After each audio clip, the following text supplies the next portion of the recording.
While it could be less, I also find that people tend to become active, especially in those early retirement years where they're traveling, doing the hobbies, etc. And that spending in retirement could be the same as pre-retirement or even potentially more.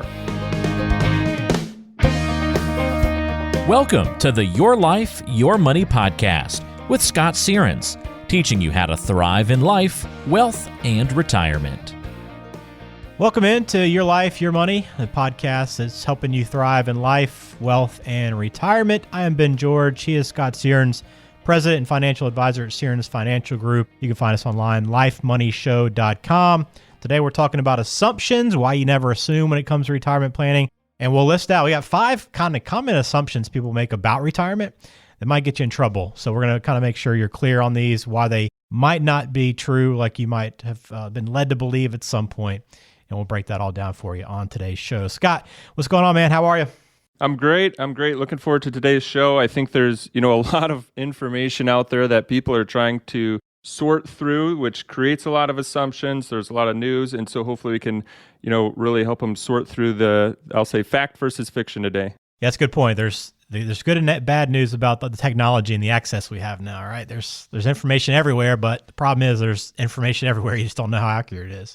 Absolutely. Well, today we're going to jump into that, but I want to start off with a little bit of news, get your thoughts on what Warren Buffett said recently. I think most people follow kind of what he says day to day. He's been so successful as an investor and the CEO of Berkshire Hathaway, but he sent out an annual letter to shareholders that talked about never betting against America. And, he said it's very easy to overlook the many miracles occurring in middle America because, no matter where you look in the news and in the media, oftentimes you see that a country is divided, right? That's kind of what we're led to believe consistently. But Buffett said in this letter, there's a lot of hope that he gets out of the ambition and the innovation he's seeing in American business owners, especially of this last year when they've adapted and in many cases thrive.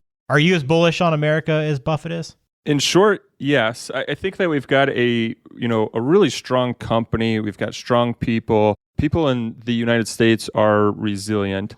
And I'm an optimist, and yes, I'm bullish, just like Buffett is on America. In addition to that, I think as we are going through these interesting times right now with COVID, I also feel like there's a lot of pent up savings. So I've seen some reports, and I realize that some have gone and continue to go through some really tough times because of COVID, and we've had stimulus packages to help folks out.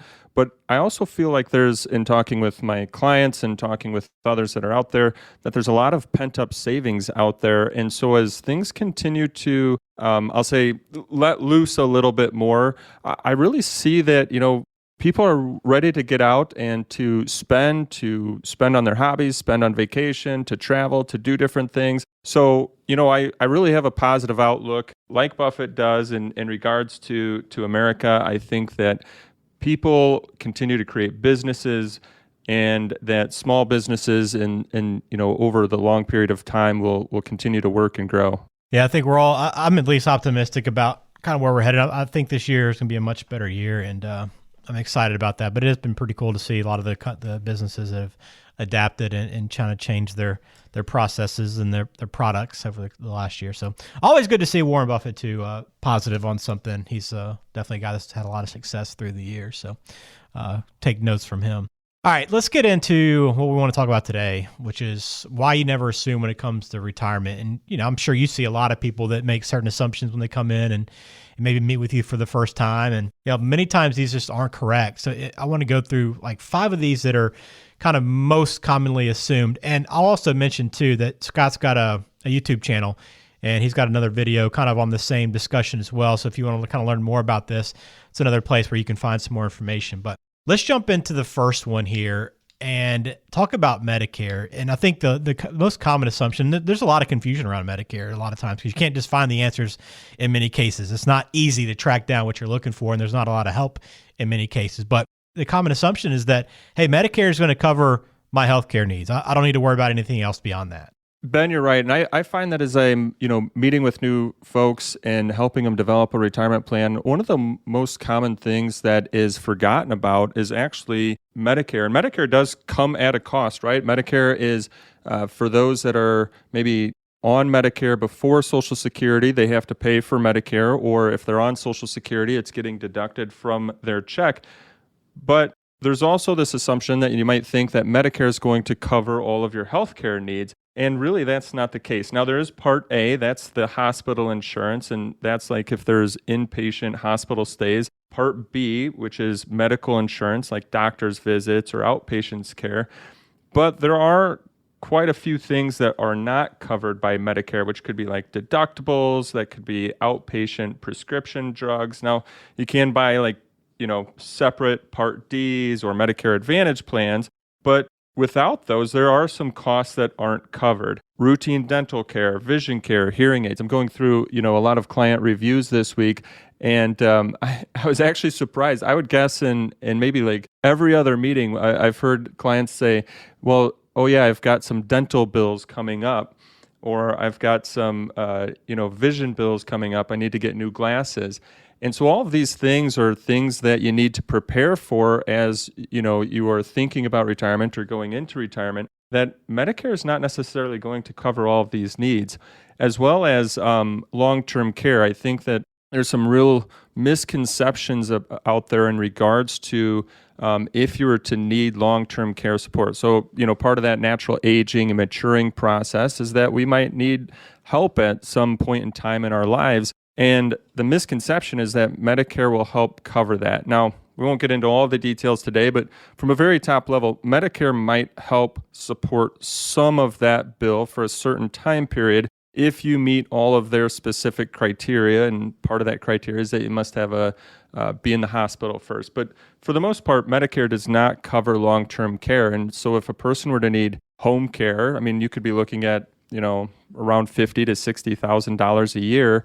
And I've seen nursing home costs that are $90,000 to $100,000 a year plus. And so that can become really expensive in your retirement days. So it's important to really navigate, what is covered and what's not covered when it comes to healthcare needs, especially because healthcare costs just continue to rise. So pay attention to that and make sure you don't make that assumption in retirement. It can be very, very costly. The next one is spending.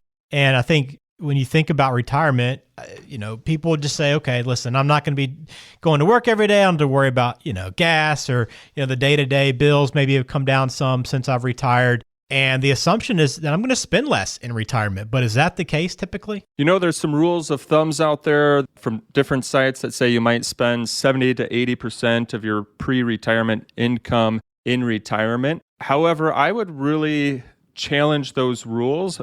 Think about when you're in retirement, you're going to have a lot of free time. And what do you want to do with that free time? And same back to, meeting with different clients and in these reviews, I've heard, folks that are ready to travel, folks that have been waiting to do different renovations on their homes and their bathrooms, their kitchens, or outside, or just different hobbies that they have. And so I find that with this free time, none of those hobbies come free, and so that there's typically some increased spending in retirement. So while it could be less, I also find that people tend to become active, especially in those early retirement years where they're traveling, doing the hobbies, etc. And that spending in retirement could be the same as pre-retirement or even potentially more. Yeah, I think that you just don't know. And you got to plan for what kind of lifestyle you want to have, right? To figure out exactly what you're going to be spending. And you need to have a plan for that so you can account to make sure you have enough money to cover what you need to spend. One thing on that, Ben, because you mentioned it, and I think is a really good point, is that understanding your cash flow pre-retirement, going into retirement, will really help you post-retirement, right? So if you understand your cash flow pre-retirement and you could say, hey, look at my bucket of money that I've saved up. Can it maintain that kind of lifestyle? Great. That's good because you might actually have that kind of lifestyle going through retirement. And we talked about, and the first point was health. That's another kind of area that I find that sometimes we forget about is that, hey, we need to tack on different health costs as well as you go through retirement that might have been covered by your previous employer. Got it. Yeah, thanks for adding on to that for sure. What about working in retirement? I think when people think about retirement, they either think about it one of two ways. I'm I'm not going to be working ever again. I'm not going to go back to work. I don't need to work. I'm done working altogether. I'm going to enjoy my time. And then some people on the other side of that even just assume, hey, I want to continue to work in retirement. I feel like I'm going to want to work, for a long time. So how can those assumptions maybe put you in a bad position, or, what do you need to be thinking about in terms of work and retirement?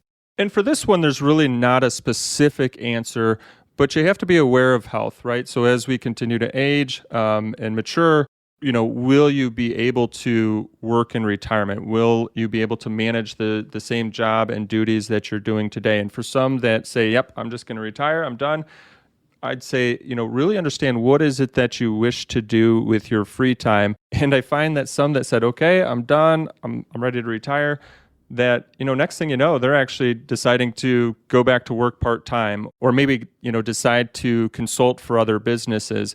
So I wouldn't say that, when we hear the word retirement, it necessarily means that you need to retire, that you need to stop working, because part of, life is figuring out what to do with that free time, what's going to keep your mind and body active. I feel that really helps you keep healthy as well.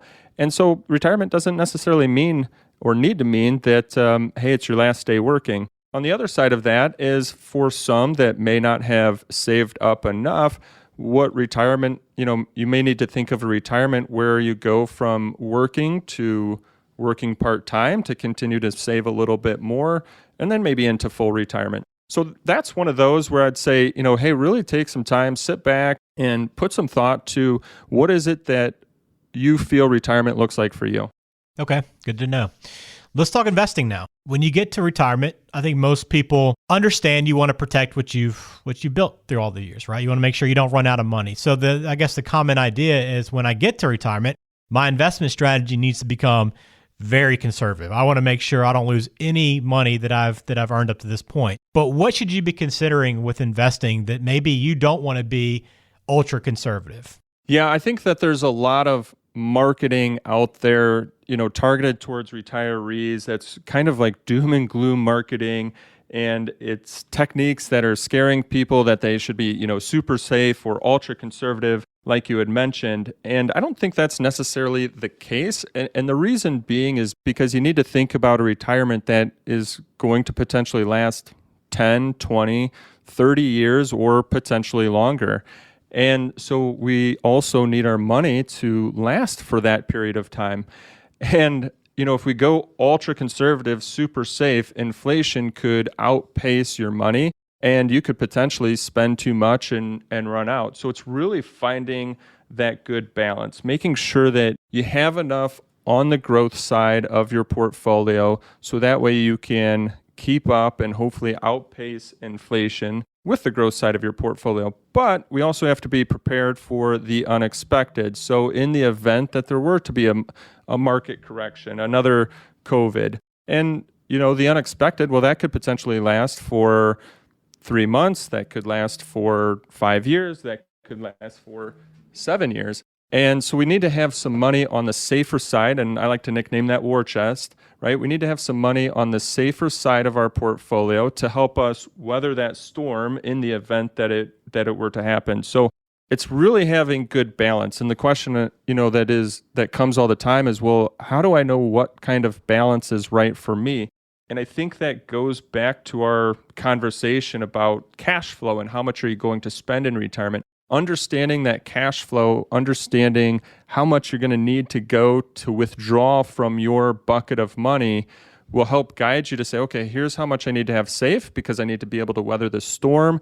And then here's how much I should have on the growth side. So that way I've got money growing to help me through a 20-year or 30-year retirement. Yeah, and I think that's also a good reminder of why you work with someone that does this every day, that's a professional, that's an advisor or planner, because they can help you figure that out and determine what that balance needs to be and help you find that balance for both your needs and to protect you as well. So just a good reminder of why it's so important to work with someone that does this every single day.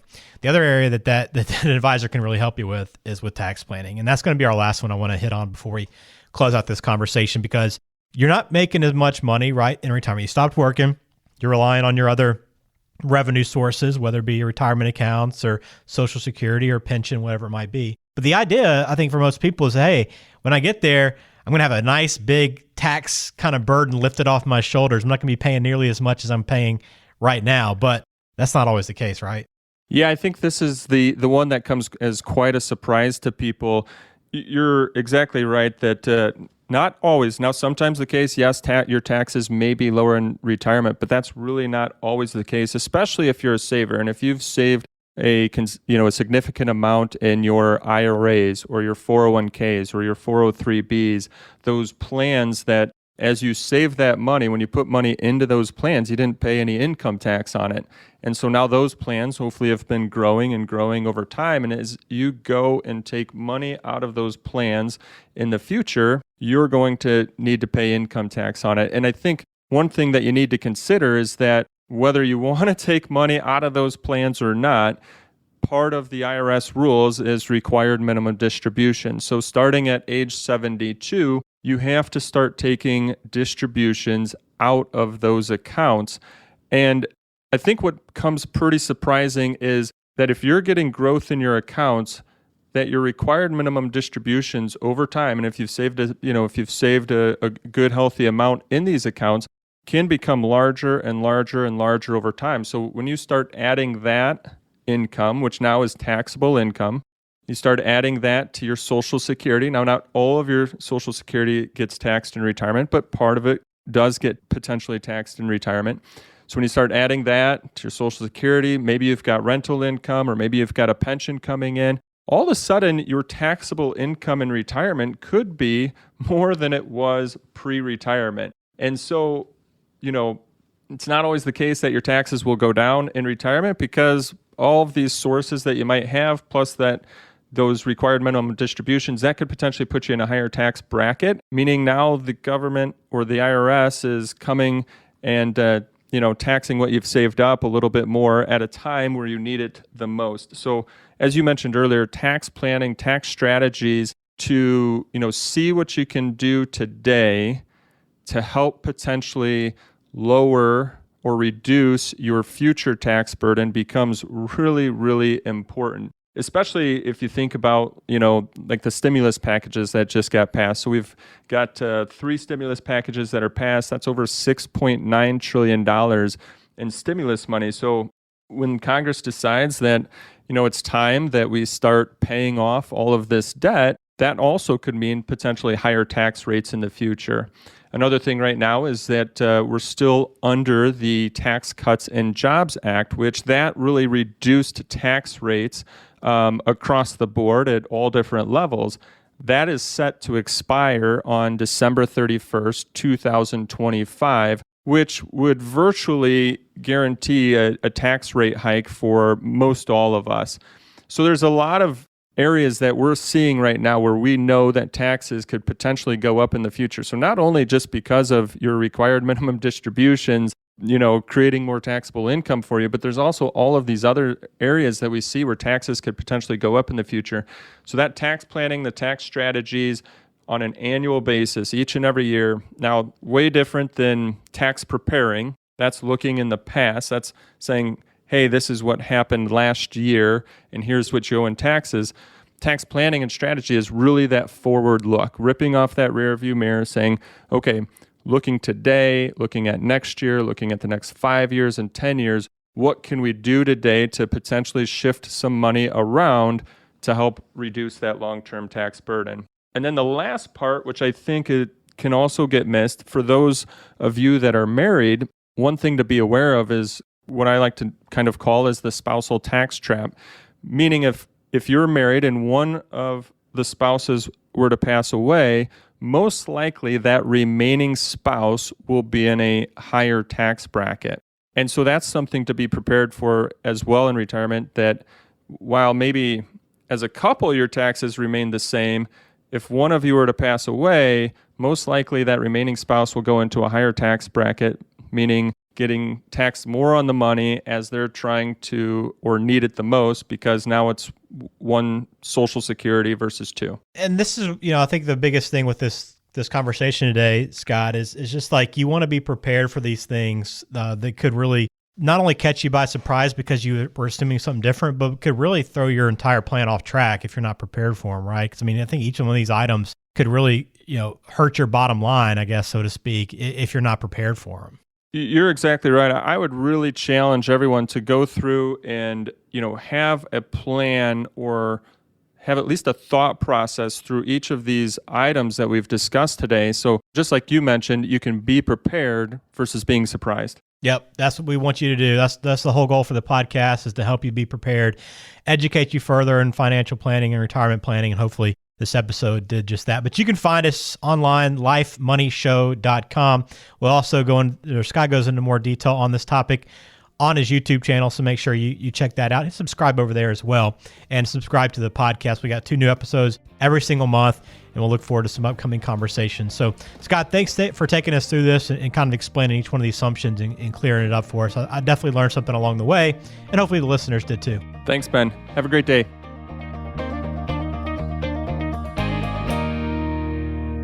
Sierens Financial Group is an independent financial services firm that utilizes a variety of investment and insurance products. Investment advisory services offered only by duly registered individuals through AE Wealth Management, LLC. AE Wealth Management and Sierens Financial Group, Inc. are not affiliated companies. Investing involves risk, including the potential loss of principal. Any references to protection, safety, or lifetime income generally refer to fixed insurance products, never securities or investments. Insurance guarantees are backed by the financial strength and claims-paying abilities of the issuing carrier. This podcast is intended for informational purposes only. It is not intended to be used as the sole basis for financial decisions, nor should it be construed as advice designed to meet the particular needs of an individual's situation. Sierens Financial Group, Inc. is not permitted to offer, and no statement made during this show shall constitute tax or legal advice. Our firm is not affiliated with or endorsed by the U.S. government or any governmental agency. The information and opinions contained herein, provided by third parties, have been obtained from sources believed to be reliable, but accuracy and completeness cannot be guaranteed by Sierens Financial Group, Inc.